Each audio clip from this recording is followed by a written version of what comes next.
오늘 이 좋은 주일 아침 우리에게 주신 하나님의 말씀은 요한계시록 1장 9절에서 20절까지 말씀입니다. 저 여러분이 교독해서 읽도록 하겠습니다. 요한계시록 1장 9절에서 20절까지 말씀입니다.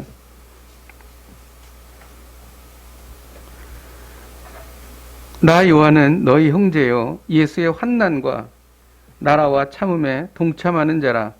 하나님의 말씀과 예수를 증언하였으므로 말미암아 반모라 하는 섬에 있었더니 주의 날에 내가 성령에 감동되어 내 뒤에서 나는 나팔 소리 같은 큰 음성을 들으니 이르되 내가 보는 것을 두루마리에 써서 에베소, 서머나, 버가모, 두아디라, 사대, 빌라델비아, 라오디게아 등 7교회에 보내라 하시기로 몸을 돌이켜 나에게 말한 음성을 알아보려고 돌이킬 때에 7 금 촛대를 보았는데 촛대 사이에 인자 같은 이가 발에 끌리는 옷을 입고 가슴에 금띠를 띠고 머리 양털 같고 눈 같으며 그의 눈은 불꽃 같고 그의 발은 풀무불에 단련한 빛난 주석 같고 그의 음성은 많은 물소리와 같으며 그의 손에 뿔을 입고 그의 입에는 좌우 날선 검이 나오고 그 얼굴은 해가 힘있게 비치는 것 같더라. 내가 볼 때에 그의 발 앞에 엎드려져 죽은 자 같이 되매 그가 오른손을 내게 얹고 이르시되 두려워하지 말라. 나는 처음이요 마지막이니 곧 살아있는 자라. 내가 전에 죽었었노라. 볼지어다 이제 세세토록 살아있어 사망과 음부의 열쇠를 가졌느니 그러므로 내가 본 것과 지금 있는 일과 장차 될 일을 기억하라. 내가 본 것은 내 오른손에 7별의 비밀과 또 7 금 촛대라. 7별은 7교회의 사자요 7 촛대는 7 교회니라. 아멘. 그 어느 때보다도 나라와 민족을 위해서 기도해야 될 때입니다. 오늘 이 시간 같이 기도하실 때에 주님 진보와 보수의 장점을 살려 균형적인 대한민국을 이루게 하여 주시옵소서. 코로나 바이러스가 하나님의 방법으로 사라지게 하여 주시어서 하나님께 영광 올려드리게 하여 주옵소서. 평범한 일상이 회복되게 하여 주옵소서. 또 코로나로 인한 한국교회의 침체를 극복하고 부흥의 새날을 맞이하게 하여 주시옵소서. 우리가 찬 목소리로 기도하시겠습니다. 하나님 아버지 감사합니다. 하나님 아버지 주여 진보는 진보대로 보수는 보수대로 하나님 아버지 장점을 살려 균형적인 하나님 아버지 대한민국을 이룰 수 있도록 인도하여 주시옵소서. 하나님의 방법으로 코로나가 사라져 평범한 일상을 회복할 수 있게 되기를 원합니다. 하나님 아버지 주여 이 코로나 바이러스를 통하여 하나님 아버지 우리가 깨닫게 하여 주시옵소서. 우리가 아무것도 아닌 것을 하나님 아버지 우리가 요하는 인생인 것을 하나님 아버지 하나님의 뜻을 외면하고 우리 뜻대로 사는 것이 결과가 어떤 것인 것을 깨닫게 하여 주시옵소서. 하나님 아버지 오늘 주님 앞에 기도하며 나아가오니 선하님 역사하여 주시옵소서. 하나님 아버지 은혜 베풀어 주시옵소서. 하나님 아버지 주님 앞에 기도하며 나아가오니 선하님 아버지 하나님 주님 앞에 기도하며 나아갑니다. 하나님 아버지 주여 아버지 주여 아버지 하나님 아버지 하나님을 사랑하는 대한민국이 되게 하여 주옵소서. 하나님 코로나 바이러스를 통하여 우리는 알았습니다. 우리가 아무것도 아니라는 것을 하나님의 뜻을 외면하고 우리 뜻대로 사는 것의 결말이 무엇이라는 것을 우리가 분명히 보았나이다. 하나님 아버지 우리가 범죄하였사오니 하나님 우리를 용서하여 주시고 하나님 아버지 우리를 만져주시고 하나님의 방법으로 이 바이러스가 사라지게 하여 주시옵소서. 하나님의 권능으로 회복되게 하여 주시옵소서. 예수님의 이름으로 기도하였습니다. 아멘.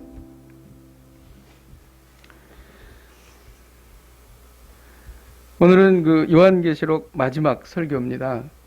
요한계시록 처음 설교를 시작할 때 요한계시록 어떻게 설교해야 될지 잘 모르겠더라고요. 어렵고 그래서 1장을 보는데 1장을 다 설교를 못했어요. 어떻게 설교해야 할지를 몰라서. 그래서 그냥 건너뛰었습니다. 근데 쭉 설교를 하면서 하나님께서 지혜를 주시고 그래서 이렇게 설교를 해야 되겠구나라는 길을 보여주셨습니다. 그래서 다 설교를 하고 나서 다시 앞으로 돌아가서 못한 거를 이렇게 지난주랑 이번 주에 걸쳐서 하는 겁니다. 그리고 이제 마치고 다음 주부터는 이제 갈라디아서를 이제 강해를 하겠습니다. 근데 갈라디아서를 준비하는데 또 어떻게 해야 될지 모르겠더라고요. 그래가지고 하나님께서 지혜를 주실 줄로 믿습니다.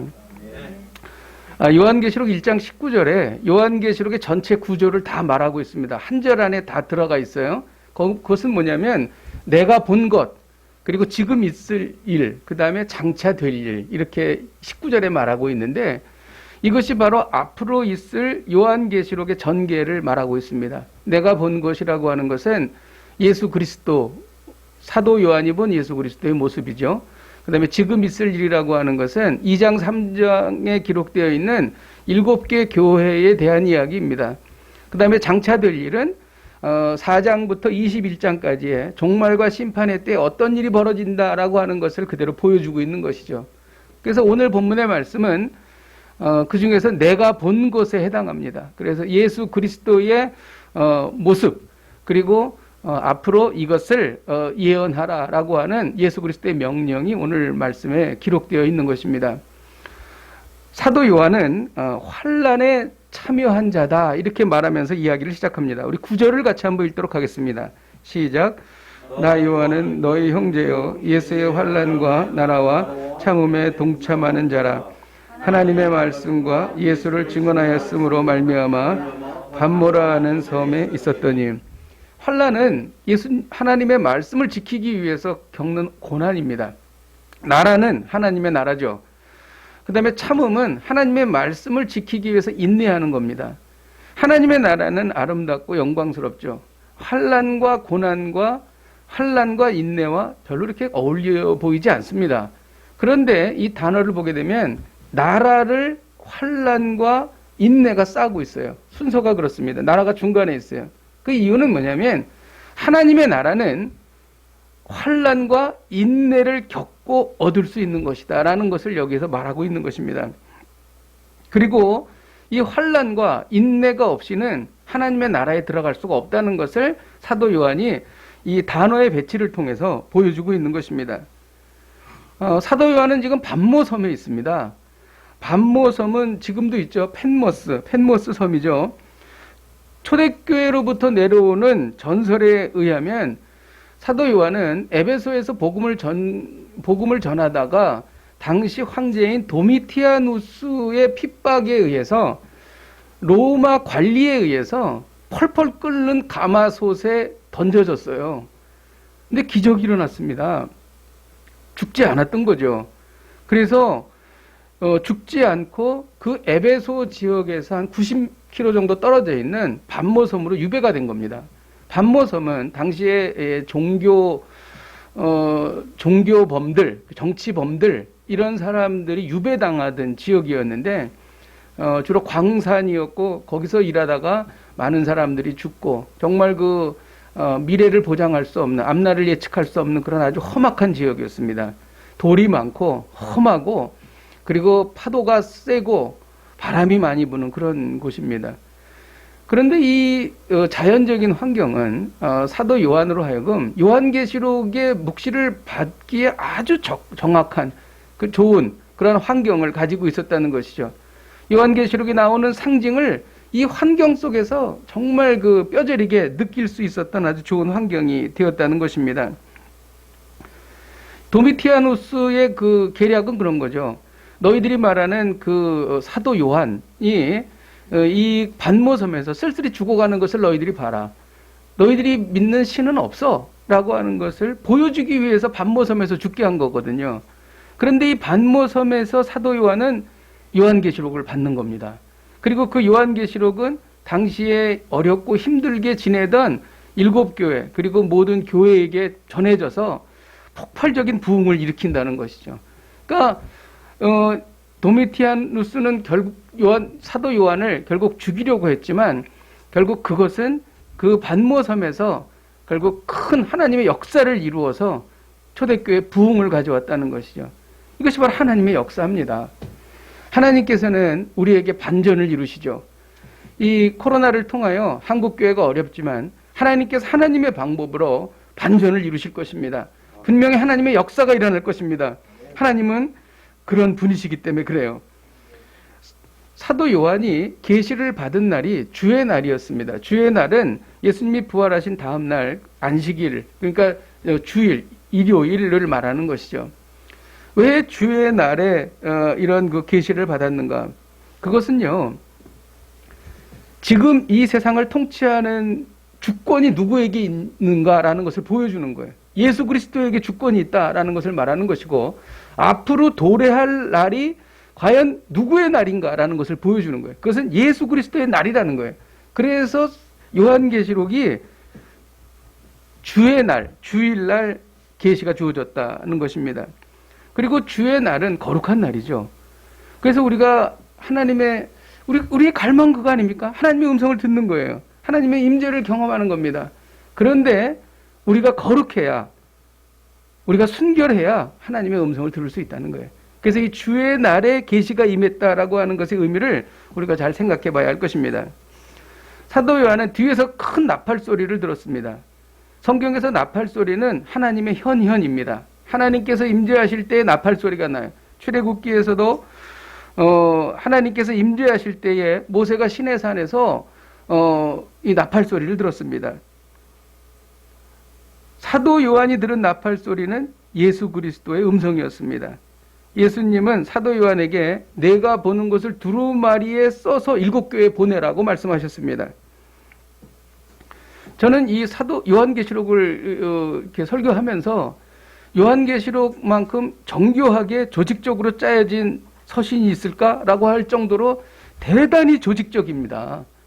숨이 쌍괄식 혹은 알파 오메가라는 것이 앞에 나오고 또 끝에도 나오고 또 그 모든 것들이 다 아주 조직적으로 문학적으로 전개가 되어 있습니다. 그래서 이 사도 요한이 그 계시를 받을 때 계시를 받자마자 그대로 그것을 썼는가, 아니면 그 계시를 다 받고 나서 나중에 자기가 정리하면서 그것을 썼는가, 이것을 그 신학자들은 따졌어요. 근데 후자의 대부분 많은 사람들이 거기에 후자의 중심을 둡니다. 저도 그렇게 생각을 해요. 사도 요한이 그 계시를 보고 나서 자기가 앉아서, 성경은 유기적으로 영감된 거잖아요. 그러니까 사도 요한이 갖고 있는 그 문화적인 것, 그리고 알고 있는 성경적인 지식, 그리고 그의 성품, 이런 것들을 다 같이 거기에 반영해서 하나님의 계시를 요한계시록을 쓸 때에 아주 조직적으로 정교하게 문학적으로 기술해 나갔다는 것입니다. 사도 요한은 촛대 사이에서 인자 같은 일을 보게 됩니다. 13절을 같이 한번 읽겠습니다. 13절 시작. 촛대 사이에 인자 같은 이가 발에 끌리는 옷을 입고 가슴에 금띠를 띠고, 인자 같은 이라고 하는 단어는 다니엘 7장 13절에 똑같이 나옵니다. 다니엘은 앞으로 오실 메시아가 인자 같은 이다, 이렇게 표현한 것입니다. 예수 그리스도시죠. 그러나 사도 요한은 죽으시고 부활하시고 승천하신 예수 그리스도께 이 호칭을 사용하고 있습니다. 예수님은 공생의 시절 자신을 인자라고 표현했습니다. 그런데 왜 사도 요한이 인자라고 표현하지 않고 인자 같은 이라고 표현했을까요? 자, 사도 요한이 지금 90이 넘었습니다. 예수님을 만난 지 60년이 지난 시점이에요. 엄청나게 긴 시간입니다. 제가 이제 나이가 60인데, 예, 제가 어려서 태어났을 때를 이렇게 그 어렸을 때 기억을 생각해 보면 너무나 오랜 시간이거든요. 60년 전에 예수님은 승천하셨는데, 그때 예수님을 이제 생각하고 다시 60년 만에 다시 만난 거예요. 그런데 만나 뵀더니 과거에 갈릴리를 같이 다니던 그런 예수님이 아니었다는 거죠. 그리고 자기와 같은 초라하고 비천한 육신을 지닌 예수님이 아니라 영화된 예수님, 그 육신을 입고 계시지만은 영원히 변치 않을, 썩지 않을 몸을 갖고 자기 앞에 나타난 것입니다. 그래서 주님은 자신이 감히 쳐다볼 수 없는 신적 영광으로 가득 찼기 때문에 인자 같은 이다, 이렇게 표현한 것입니다. 이제 예수님의 모습이 이제 여기서 묘사되고 있는데, 발에 끌리는 옷을 입었다, 이렇게 말하고 있습니다. 이 발에 끌리는 옷은 제사장이 입는 옷입니다. 그러니까 예수님께서는 인간, 죄 지은 인간과 하나님 사이를 연결하는 제사장으로서 오셨다는 것을 여기서 말해주고 있는 거예요. 그리고 이 어린 양이라고 하는 표현이 요한계시록에 아주 많이 나옵니다. 여러 번 나옵니다. 예수님은 제사장일 뿐 아니라 제물로서의 역할도 같이 감당했다는 거예요. 이것이 바로 발에 끌리는 옷이다라고 하는 의미인 것입니다. 그리고 가슴에 금띠를 띠고 계셨는데 보통 제사장들은 허리에 금띠를 띱니다. 근데 가슴에 금띠를 띄었다는 것은 예수님만이 유일하게 대제사장이시다라는 것을 상징적으로 보여주고 있는 것입니다. 그리고 예수 그리스도의 머리는 흰 눈과 같은, 양털과 같은 하얀 그러한 눈과 같았습니다. 그래서 이 백발이라고 하는 것은 당시 유대인들에게 있어서 젊은이들이 도저히 따라갈 수 없는 연로하신 분들의 경험과 지혜를 말하고 있는 거예요. 그리고 또한 흰색이라고 하는 것은 신적 존엄성, 그리고 거룩함, 침착성, 위엄을 나타내는 것입니다. 예수님의 성품을 여기에서 보여주고 있는 것이죠. 그리고 예수님의 눈은 불꽃과 같았습니다. 이 불꽃과 같다는 것은 사람의 심령 깊숙한 곳을 뚫어보신다는 거예요. 그래서 인간 내면에 있는 그 악한 악이, 그리고 죄악, 이런 것들을 한눈에 꿰뚫어 보신다. 그리고 그것에 대해서 거룩한 분노를 발하신다는 거예요. 죄에 대해서 참지 않으시는 분, 그분이 바로 예수 그리스도시라는 것이죠. 그리고 예수 그리스도의 발은 빛난 주석과 같았습니다. 이 주석이라고 하는 것은 불에 재련된 아주 강한 금속을 말하는 거죠. 그러니까 어느 누구도 예수님 앞에 대항할 수 없는 것, 그러한 그 예수님의 그 강한 힘을 여기에서 말하고 있는 것입니다. 예수 그리스도는 철장으로 다스리신다, 이렇게 표현하고 있습니다. 또 강한 발로 맹렬하게 원수를 짓밟으신다는 것이죠. 세상의 악이 아무리 창궐해도, 악한 영이 아무리 세다 할지라도 그 예수님의 빛난 주석과 같은 발에 다 밟히게 되어 있다는 것입니다. 그리고 예수 그리스도의 음성은 많은 물소리와 같았습니다. 에스겔 선지자는 이것에 대해서 에스겔 43장 2절에 이스라엘 하나님의 영광이 동쪽에서부터 오는데 하나님의 음성이 많은 물소리 같고 땅은 그 영광으로 말미암아 빛났다, 이렇게 말하고 있습니다. 이 많은 물소리는 우리에게 무엇을 상상하게 하냐면 아주 어마어마한 폭포에서 떨어지는 물을 생각하게 합니다. 나이아가라 폭포라든지 어마어마한, 정말 1초에 수십 톤씩 떨어지는 그 어마어마한 물을 생각하게 하고 엄청난 큰 파도, 이런 것들을 우리가 생각하게 하는 것이죠. 이것은 무엇이냐면 예수님이 하신 말씀, 예수님의 뜻은 어떤 세력도 그것을 거스르거나 그것에 대해서 반항할 수 없다는 것입니다. 그냥 예수님의 말씀은 그대로 된다. 어떤 세력도 그것을 막을 수 없다. 그것을 여기에서 표현하고 있는 것이죠. 결코 거스르거나 저항할 수 없는 강력한 힘, 이분이 바로 예수 그리스도인 것입니다. 그리고 예수님의 입에서는 좌우에 날선 검이 나왔습니다. 이 검은 원어로 보면 한 손으로 들 수 없는 긴 칼을 말합니다. 그래서 사람의 키만큼 길어서 양손으로 들어야 하는 무기인데, 이는 하나님의 말씀이 좌우에 날이 선 검과 같이 불가항력적인 심판의 능력이 있음을 나타내는 것입니다. 이런 예수님의 모습을 그림으로 그리면 정말 그것은 우리가 보기에 좀 이상한 그런 모습이 될 것입니다. 근데 제가 말씀드렸듯이 요한계시록은 상징입니다. 상징이기 때문에 상징으로 이해해야 되는 것이죠. 그 모습 하나하나가 예수님의 성품과 예수님의 능력을 표현한다라는 관점에서 우리가 이것을 이해해야 된다는 것이죠. 그리고 마지막으로 예수님의 얼굴은 해처럼 빛났다.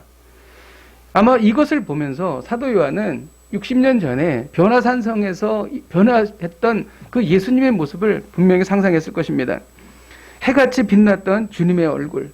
근데 이 말씀을 보면서 우리가 소망을 갖게 되는 거예요. 왜 그러냐면 마태복음 13장 43절에 보면 그때의 의인들이 자기 아버지 나라에서 해와 같이 빛나리라, 귀 있는 자는 들으라, 이렇게 기록하고 있습니다.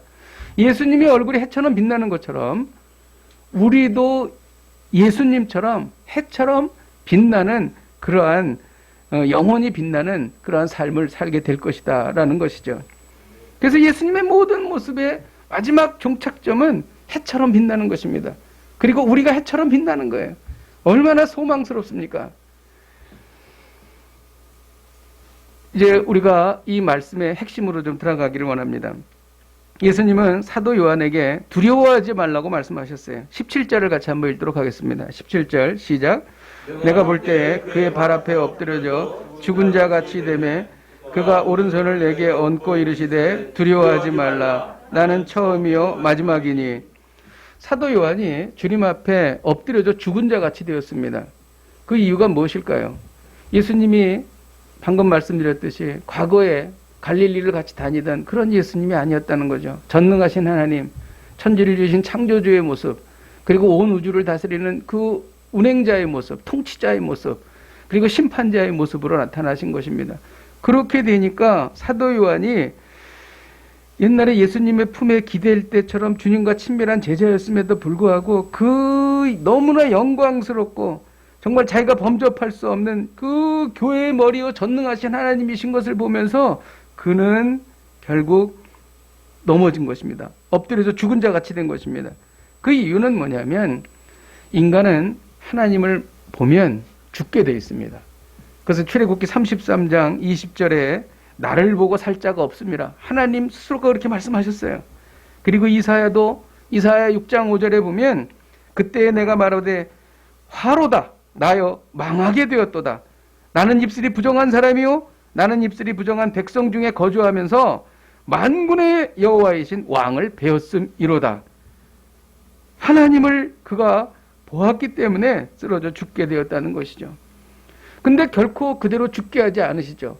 그래서 예수 그리스도께서는 오른손을 요한에게 얹으시며 두려워하지 말라 이렇게 말씀하셨습니다. 유대인들의 오른손은 권능과 능력을 상징합니다. 우리의 어떤 연약함에도 불구하고 주님의 권능이 임하면 우리에게 위로가 오고 우리에게 회복이 임한다는 것입니다. 두려워하지 말아야 할 이유가 무엇일까요? 예수님의 정체성 때문입니다. 예수님은 천지를 지으신 창조주이시며 심판할 심판주이십니다. 그리고 영원히 계시는 분이세요. 알파와 오메가세요. 그분이 바로 우리와 함께 하십니다. 그렇기 때문에 우리는 두려워할 이유가 없다는 거예요. 그리고 우리가 두려워하지 말아야 될 이유는 예수님이 하신 일 때문입니다. 예수님은 내가 전에 죽었었노라 라고 오늘 본문에 말씀하십니다. 영존하신 하나님께서 죽음을 경험했다는 거예요. 하나님이심에도 불구하고 성육신하셔서 십자가 지고 죽으셨다는 것입니다. 이것은 이미 내가 너희의 죄의 값을 다 지불했으니 너희는 더 이상 죄 때문에 두려워할 일이 없다라고 말씀하시는 것입니다. 그리고 우리가 두려워하지 않을 이유는 예수님이 가지신 권세예요. 예수님은 사망과 음부의 열쇠를 가지셨다고 말씀하십니다. 악한 자들을 사망과 음부로 집어넣으실 분, 그분이 바로 예수님이세요. 그리고 우리 믿는 사람들을 사망과 음부로부터 건지실 분, 그분이 바로 예수님이십니다. 그렇기 때문에 우리는 두려워할 일이 전혀 없다는 것이죠. 그리고 마지막으로 우리가 두려워하지 않아야 될 이유는 예수님이 지금 이 시간 우리를 위해서 하고 계신 일 때문에 그렇습니다. 13절에 보면 촛대 사이에 인자 같은 이가 계셨다라고 기록합니다. 이는 구약시대 대제사장이 성전 안에서 촛대 사이를 오고 가면서 하나님께 백성들의 기도를 드리고 있는 모습을 여기서 나타내고 있는 것입니다. 여러분, 지금 예수님이 어디 계십니까? 하나님 보좌 우편에서 우리를 위해서 기도하고 계십니다. 이것은 성경에 기록된 말씀입니다.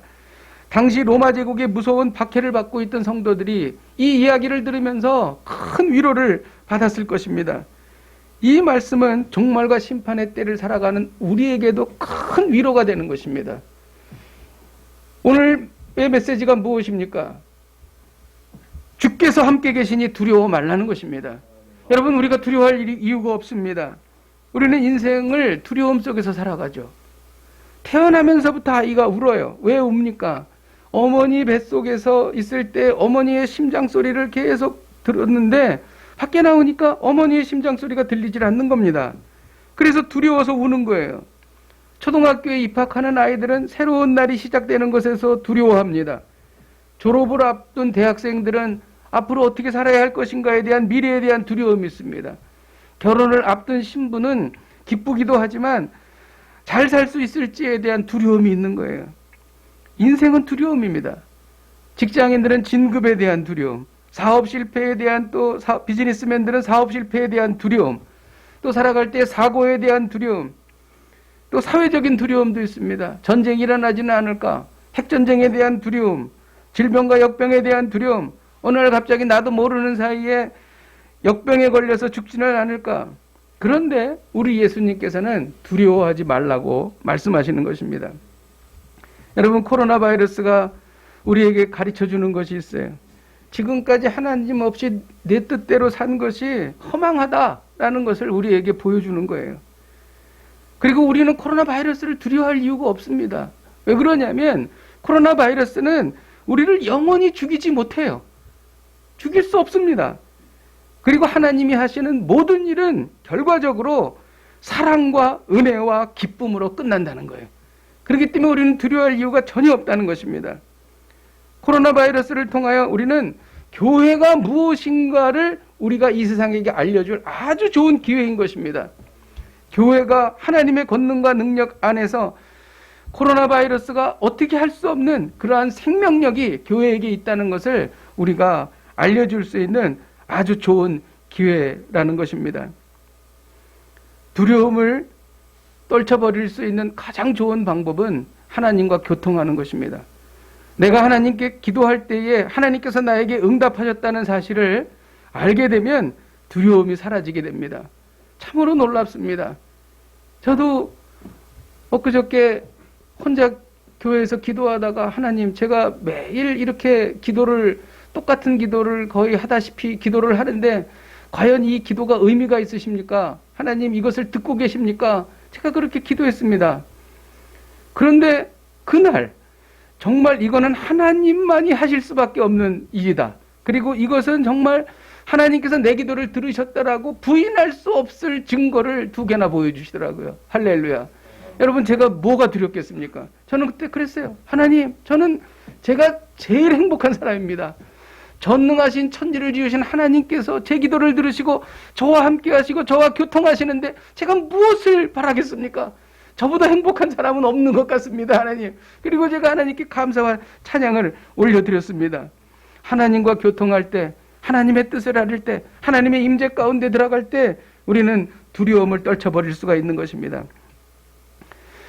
그래서 예수님께서 제자들에게 오신 거예요. 예수님이 십자가에 달려 죽으시고 제자들은 4분 5열이 됐습니다. 다 뿔뿔이 흩어졌습니다. 그때 두려움에 빠져서 엠마오로 가고 있던, 고향인 엠마오로 가고 있던 2 제자에게 주님이 나타나셨어요. 그리고 그들에게 평강을 주셨습니다. 무엇을 말합니까? 주님과 함께 있을 때에 두려움을 이길 수 있다는 것입니다. 예수님은 지금 우리와 함께 거하십니다. 특별히 우리가 두려워할 때 우리와 함께 거하십니다. 저는 여기서 혼자 찬양을 할 때에 누가 같이 있는 것 같아요. 누가. 정말 이상하더라고요. 누가 같이. 그래서 어제는 이렇게 기도하면서 그랬어요. 주님, 저는 알아요. 주님께서 여기 와 계신지. 그러면서 기도를 시작했어요. 기도하다 보면 정말 누가 같이 있는 것 같아요. 그래서 눈을 뜨고 보기도 해요. 참 신기합니다. 여러분, 주님이 함께 하실 때에 우리는 두려움을 떨쳐버리게 됩니다. 여러분, 우리는 결코 혼자가 아닙니다. 주님이 늘 함께 계십니다. 어떤 상황에서도 두려워할 이유가 전혀 없다는 것이죠. 예수님은 7별과 7 촛대에 대해서 말씀하십니다. 20절을 같이 한번 읽겠습니다. 20절 시작. 내가 본 것은 내 오른손에 7별의 비밀과 또 7 금촛대와 7별은 7 교회의 사자요 7 촛대는 7 교회니라. 7 교회가 7 촛대가 7 교회인 것은 쉽게 이해가 갑니다. 그런데 7 별에 대해서는 여러 가지 견해가 있습니다. 주님은 7 별이 7 교회의 사자다 이렇게 말씀하셨죠. 그래서 어떤 신학자는 7 별이 7 교회를 지키는 수호 천사다 이렇게 말하는 사람이 있어요. 그리고 어떤 신학자는 7 별이 7 교회의 지도자다 이렇게 말하는 사람이 있습니다. 뭐 여러 가지 이야기가 있지만 물론 성경에 우리를 지키는 천사가 있습니다. 성경에 그렇게 기록되어 있어요. 그런데 이것에 대해서 종합적으로 이렇게 여러 가지 주석을 제가 검토해 본 저의 결론은 그렇습니다. 이 7 별은 교회로 지칭된 하나님 백성의 영적 존재다. 저는 이렇게 이해합니다. 이 영적인 존재를 하나님께서 예수 그리스도께서 오른손으로 붙잡고 계시다라는 의미로 저는 받아들입니다. 그래서 어떠한 환난에도 불구하고 교회는 안전할 것이다. 이것을 강력하게 말하는 것이죠. 교회가 가진 영원한 생명을 빼앗을 수 있는 세력은 이 세상에 아무것도 없다. 그래서 요한복음 10장 28절에 보면 내가 그들에게 영생을 주노니 영원히 멸망하지 아니할 것이요 또 그들을 내 손에서 빼앗을 자가 없느니라. 아멘. 이 세상 어떤 것도, 어떤 세대도, 어떠한 정치 세력도, 어떠한 것도, 악한 영도 우리로부터 우리의 영원한 생명을 빼앗을 세력은 아무도 없다는 것이죠. 주님이 약속하신 것입니다. 그래서 우리는 두려워하지 않는다는 것이죠. 그런데 이 7별을 말씀하시면서 7별의 비밀이다 이렇게 말씀하십니다. 그 비밀이 뭘까요? 이 비밀은 우리가 안전하고 우리가 두려워하지 않지만 우리 안에 늘 고난이 공존한다는 거예요. 이것이 비밀이라는 것입니다. 이것이 십자가의 비밀이에요. 천지를 지으신 창조주이신 예수 그리스도께서 죽음의 권세에 복종했던 그 이유가 무엇일까? 그것이 바로 비밀이라는 거예요. 우리에게 무한한 자유가 있고 무한한 능력이 있고 무한한 보호하심이 있지만 그 안에 고통과 고난과 환난이 같이 있다는 것입니다. 그리고 이 고통과 환난을 통해서 하나님께서 이 일을 이루어 가신다는 거예요. 이것을 세상 사람들은 몰라요. 그리고 우리가 잘 이해하기가 어렵습니다. 그래서 이것에 대해서 비밀이라고 한 거예요. 이 비밀은 십자가의 비밀인 것입니다. 그리고 이 비밀은 고난당하는 교회가 온 세상의 중심인 것과 같아요. 고난당하고 비참하고 그리고 욕먹고 그러는 상황 속에서 살지만 결국 주인은 중심은 교회다라는 거예요. 하나님의 백성이라는 거예요. 이게 비밀이라는 것입니다. 말씀을 준비하면서 주신 감동이 있습니다. 20절에는 7 금촛대라는 표현이 나옵니다. 촛대는 교회인데 교회를 금촛대라는 거예요. 주님이 하신 말씀이에요. 7 금촛대는 7 교회입니다. 일반적인 촛대가 아니라 금촛대라는 거예요. 금은요, 고귀한 것입니다. 금은 공기나 물에도 변하지 않아요. 강한 산화제에도 변하지 않고 산이나 염기성 물질에도 녹지 않습니다. 그리고 예수 그리스도가 7 금촛대 사이를 거니십니다. 예수 그리스도 앞에 금과 같이 고귀한 교회가 있다는 거예요. 교회가 보잘것없어 보이고 가락동에 조그만 교회로서 서울호산학교회가 있는데 주님이 보시는 눈에는 금과 같다는 거예요. 아주 고귀하다는 거예요. 하나님의 교회는 하나님의 보시기에 귀하고 아름다우며 하나님의 보호 아래 결코 변하지 않는다. 이게 바로 그 뜻입니다. 여러분, 천지를 지으시고 온 우주를 창조하신 하나님께서 그렇게 인정하시면 그거 그렇게 되는 겁니다. 가장 하나님이 보시기에 고귀한 보물 같은 존재, 그것은 바로 하나님의 교회입니다. 이 땅에서 교회가 핍박받고 버림받는다고 해도 교회는 하나님에게 있어서 가장 귀한 존재입니다. 교회는 예수 그리스도를 구주로 고백하는 성도인 것입니다. 여러분과 저를 말하는 거예요. 이 세상에서 가장 고귀하게 여기는 바로 우리가 얼마만큼의 가치가 있습니까? 독생자 예수 그리스도를 죽음에 내줄 만큼 가치가 있는 거예요. 우리가 이해할 수 없는 신비예요. 하나님에게 있어 우리 한 사람 한 사람의 가치는 온 우주보다도 귀한 것입니다. 사람들은 세상이 경제적인 논리로 돌아간다고 그래요. 정치에 의해서 움직인다고 말합니다. 아닙니다. 이 세상은 하나님의 백성을 중심으로 움직이는 거예요. 하늘 보좌에 앉으셔서 온 우주를 다스리시고 통치하시는 하나님이 다스리시기 때문이에요. 하나님께서는 하나님의 백성을 중심으로 세상을 평가하시고 그리고 심판하시고 하나님의 백성을 위해서 새하늘과 새 땅을 준비하시는 것입니다. 하나님의 마음에는 우리가 있는 거예요. 하나님의 백성이 믿는 우리들 뿐인 거예요. 그렇게 말할 수 있어요. 그러므로 우리가 내 마음대로 세상이 돌아가지 않는다 속상할 이유가 없어요. 내 뜻대로 내 일이 제대로 되지 않는다 속상해야 될 이유가 없는 거예요. 하나님께서는요, 우리가 과정에서 그 이유를 알 수 없을지라도 결국 하나님의 결론은 우리에게 가장 좋은 것, 그리고 그것은 화평, 그리고 기쁨, 그리고 평강으로 마무리가 되기 때문입니다. 지금까지 그래왔고 우리가 그것을 경험하지 않았습니까? 그래서 속상할 이유가 없다는 거예요. 하나님의 마음에는 믿는 우리들 뿐이에요. 이 말씀이 7 금촛대에 담긴 깊은 뜻인 것입니다. 놀랍습니다. 너무 감사합니다. 오늘 하나님은 우리에게 말씀하십니다. 주께서 함께 하시니 두려워 말라. 주께서 함께 하시니 두려워 말라. 우리 함께 찬양하고 기도하겠습니다. 아무것도 두려워 말라. 우리 같이 찬양하십시다.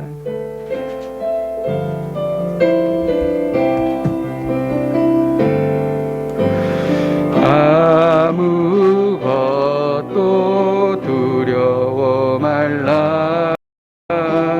주 나의 하나님이 지켜주시네. 놀라지 말라. 겁내지 마라. 주님 나를 지켜주시네. 내 마음이 힘에 겨워, 내 맘이 힘에 겨워 지칠지라도 주님 나를 지켜주시네. 세상의 험한 풍파 몰아칠 때도 주님 나를 지켜주시네. 주님은 나의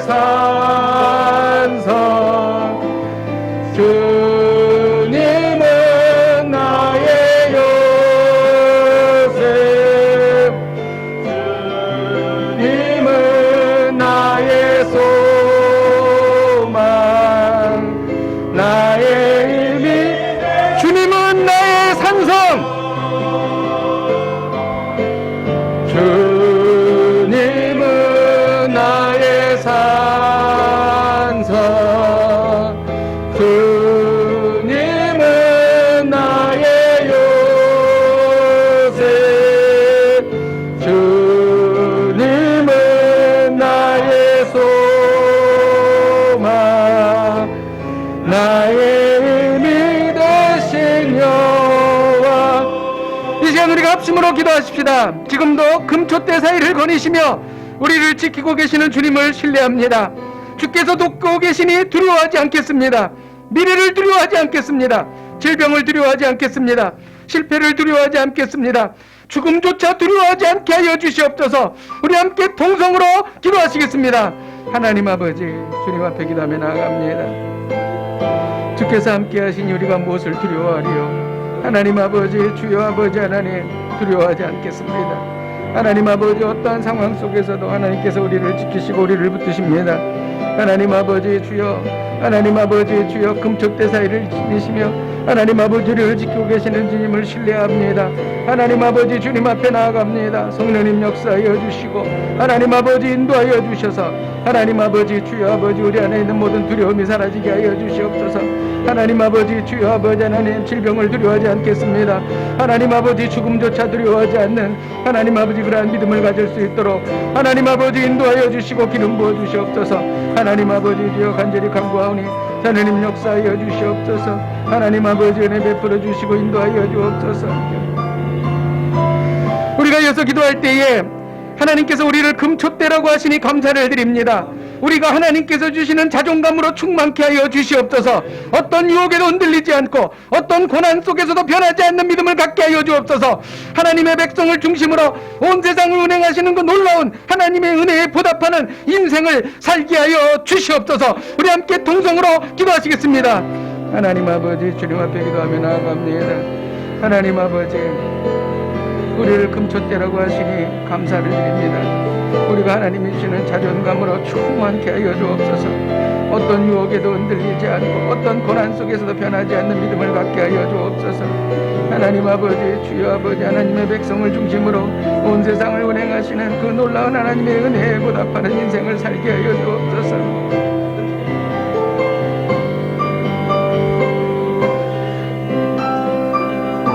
하나님 아버지, 혹여 우리 중에 내가 인생을 잘못 살았다, 그러한 자괴감에 빠져 있는 형제자매가 혹시 있습니까? 하나님 아버지, 또 어려움 속에서 자신을 학대하는 그러한 성도가 혹시 이 자리에 있습니까? 하나님 아버지, 또 자신감을 잃어버린 그러한 성도가 이 자리에 있습니까? 하나님, 큰 소리로 말씀하여 주옵소서. 너는 금초대다. 너는 내가 가장 고귀하게 여기는 나의 사랑하는 자녀다. 하나님 아버지, 하나님께 주시는 자존감으로 충만하게 하여 주시옵소서. 그리고 다시 시작하게 하여 주시옵소서. 그리고 주님의 임재를 경험하게 하여 주시옵소서. 아무것도 두려워하지 않게 하여 주시옵소서. 감사드리며 예수님의 이름으로 기도하였습니다. 아멘.